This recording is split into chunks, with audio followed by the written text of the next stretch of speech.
SwagSoldSeparately.com.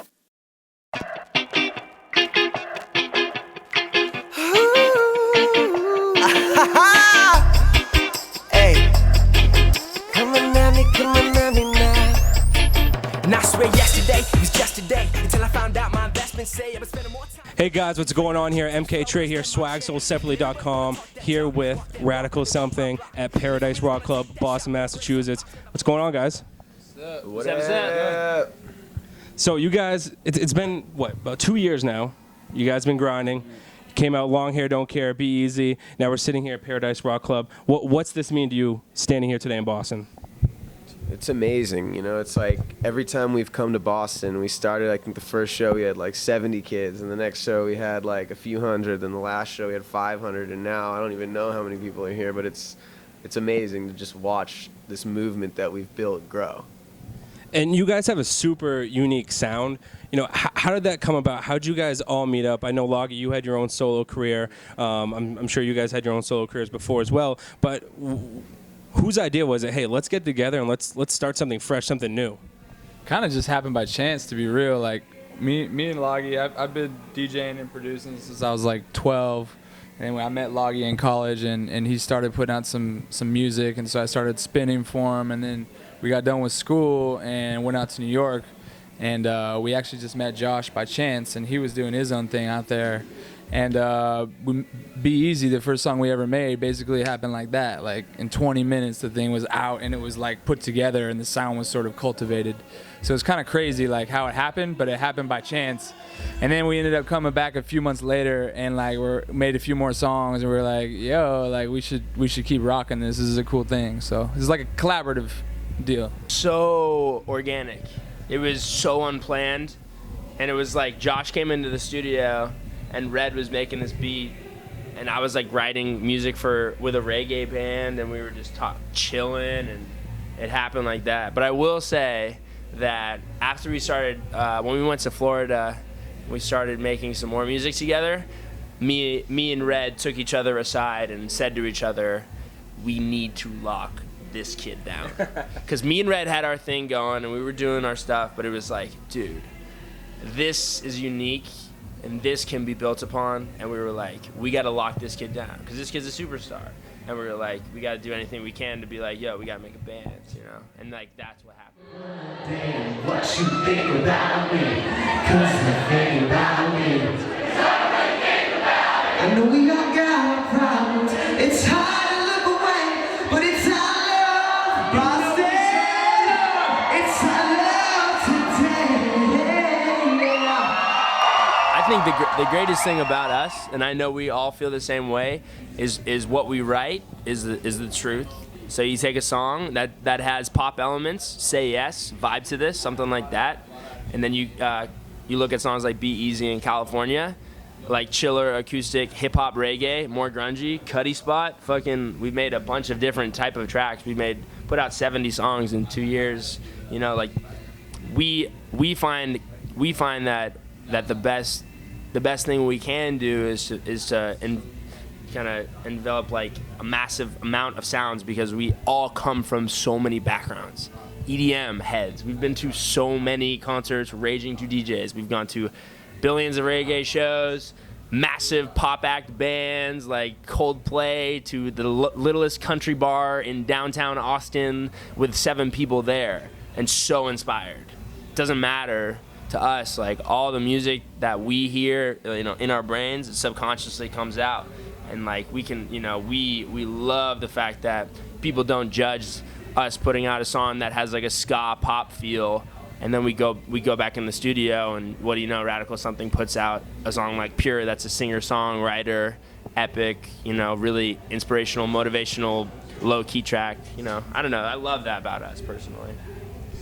And, you know, I noticed you guys haven't really collabed with too many people. I mean, you have a unique element, the fact that there's 3 of you. You know, obviously you have the collab with Kinetics, and most recently, which just dropped, the Ghost Town with Kinetics and Out of Sight.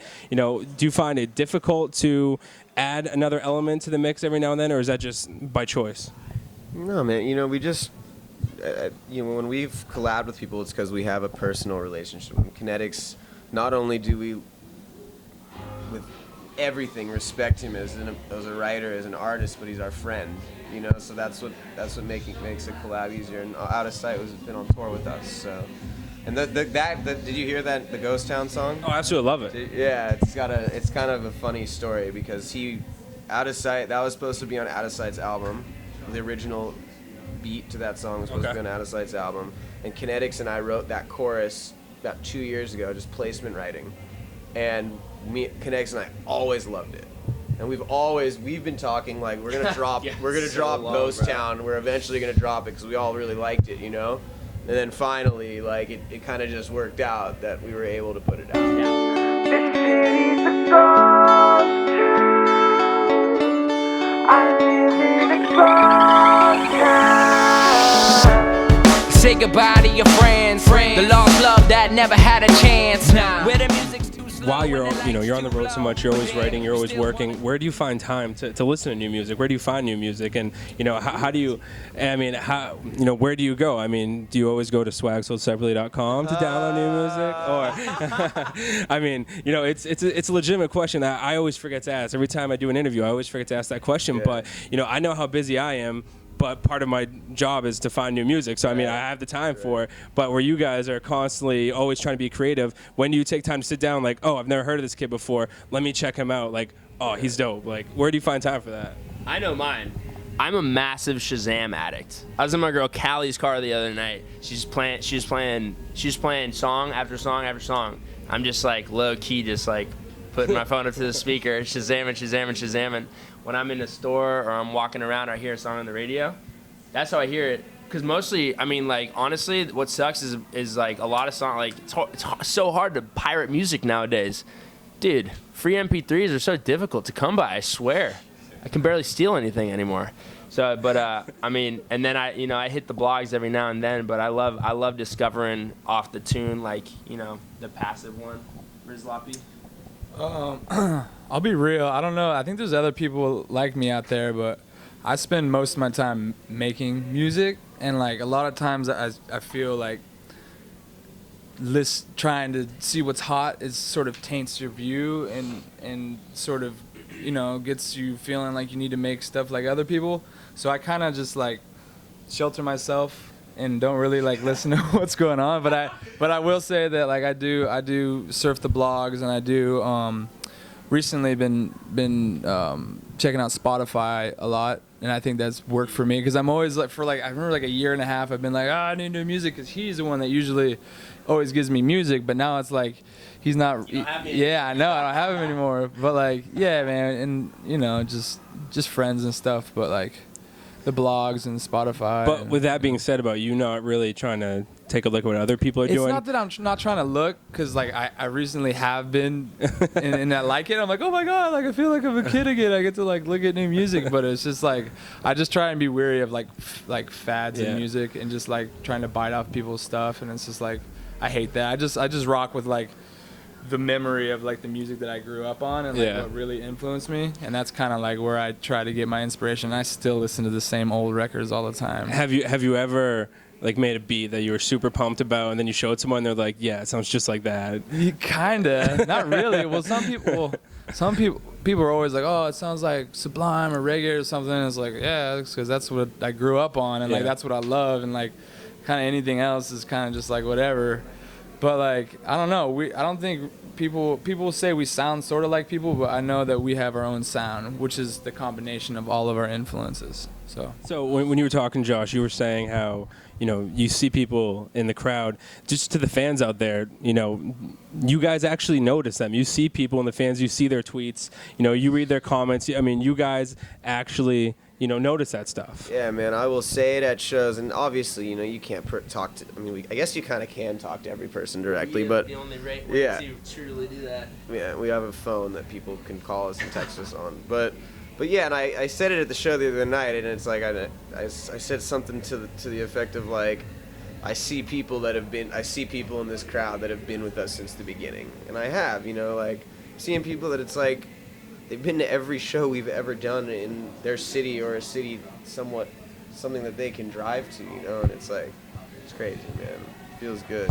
And talking about the text, the phone situation, I mean, you guys have a very unique social media kind of, I wouldn't call it marketing plan or something of that nature, but you guys have a much different approach than I've seen from a lot of artists. I mean, everyone uses Facebook, Twitter, but you guys use it in a little bit of a different way, whether it's the phone thing. I mean, you guys just seem to reach out to your fans in different ways. Where does that come from? Is that a lot from the management side of things, or is that right here from you guys? It's us. It's all us. So it's like a lot of people don't understand the first word in social media. It's social, which is I'm talking to you. And if I was in college and my favorite band gave me their phone number, I would hit them up immediately. It's so exciting. It's so cool. We get to send selfies of us cooking in the kitchen to Rad fans while they tweet us that, you know, they're coming to our show in Indiana, and it's like, it's crazy. And it can be like, yeah, like marketing is a part of it, but it's only because we want as many people to be touched by the music as possible. You know, that's like, I think one thing that separates us too is, I think, not to bash any other artist, but like, it's very busy lifestyle that we have, and I don't think a lot of people are willing to take the time to like do that. Not to like say that, you know, but I mean, we sit there, and when I should be napping on the van, sitting there texting people on the Rad phone, just like catching up. There's like 5,000 unread texts because so many people hitting it up, and it's just like, take the time to hit everyone back, man, and like let them know we wanted to meet them and we want them to come out to a show, and like that's on the real. That's just like kind of how we are as people, and we're like very like down to earth, like chill. Like we never like, I'm like on the show, don't talk to me. It's just like, what's up? I don't know. And you know, just to wrap it up with this, you know, how has your personal life changed? I know I just met Joss's girlfriend, but you know, personally, I mean, how hard is it being on the road? You know, how has your life changed, family-wise, just friends, anything? Yeah. Well, I will say, me and Loggy came from playing like D1 football, so like this is a breeze. It's not. I don't even feel busy. I used to have a schedule that started at 6:30 a.m. and went to 11 at night, and my body was beat to shit. So it's like that was really being tired. So now this is just fun, man. It's just music, and we get to travel and meet people. And like, it's just the best experience ever. It just couldn't be happier. It's very busy, and like it can be tiring at times when it's 4 a.m. and you're lugging guitars through the airport. But like at the end, it's like you get to be here and like be with all these people that want to see you, and like, you know, they love your music, and it's helped them in some way in their life, and like that's very rewarding. All right, guys, they're Radical Something. I'm MK Trey. This is swagsoldseparately.com. Come back for more. Thank you. Yeah.